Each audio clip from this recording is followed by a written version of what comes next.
అది 24 carrot pure gold. ఇది 24 carrot కాదు, దీంట్లో రాగి కలిసింది. ఈ మాట మనం చాలాసార్లు వినే ఉంటాం. 24 క్యారెట్ గోల్డ్ ఒక్కటే ప్యూర్ అయితే మరి 22 క్యారెట్, 18 క్యారెట్ అని అమ్మేవి ఏంటి? అసలు బంగారంలో ఎన్ని రకాలుంటాయి? అందులో ప్యూర్ గోల్డ్ ఏది? బంగారు రంగులో కనిపించేదంతా బంగారం కాదు.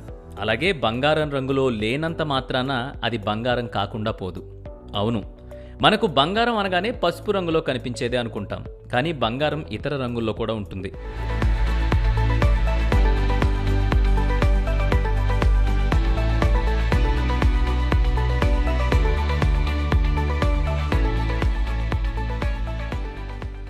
నిజానికి బంగారం 3 రంగుల్లో ఉంటుంది. అవి ఎల్లో గోల్డ్, వైట్ గోల్డ్ మరియు రోజ్ గోల్డ్. ఈ 3 రకాల్లో కూడా వాటి ప్యూరిటీని బట్టి మళ్ళీ 24 క్యారెట్, 22 క్యారెట్, 18 క్యారెట్ అని చాలా రకాలుంటాయి. బంగారాన్ని, వజ్రాలని గ్రాముల్లో కొలిచినప్పటికీ వాటి ప్యూరిటీని తెలపడానికి క్యారెట్ అనే పదాన్ని ఉపయోగిస్తారు.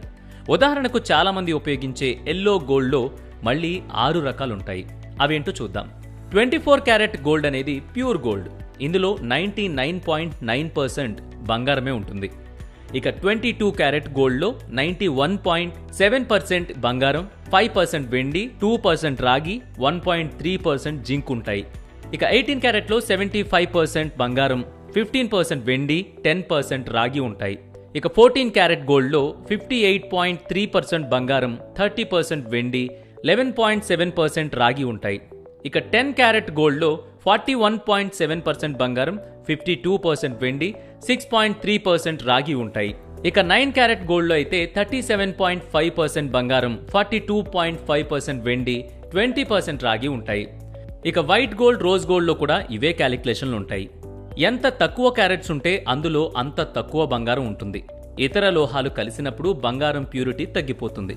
అయితే 24 క్యారెట్ గోల్డ్ అనేది కేవలం గోల్డ్ కాయిన్స్ లేదా గోల్డ్ బిస్కెట్స్ రూపంలో దొరుకుతుంది. ఎందుకంటే 24 క్యారెట్ గోల్డ్తో ఏదైనా ఆభరణం చేసినప్పుడు అందులో వెండి లేదా రాగి కలుపుతారు కాబట్టి దానికి ప్యూరిటీ తగ్గుతుంది.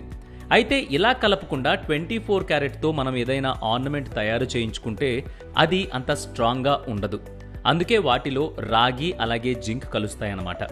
ఇప్పటి నుంచి ఏదైనా బంగారం షాప్లో ఒక నగ చూపించి ఇది 24 క్యారెట్ అంటే పూర్తిగా నమ్మకండి. ఎందుకంటే మెజారిటీగా 24 క్యారెట్లో ఏ ఆర్నమెంట్స్ అమ్మబడవు.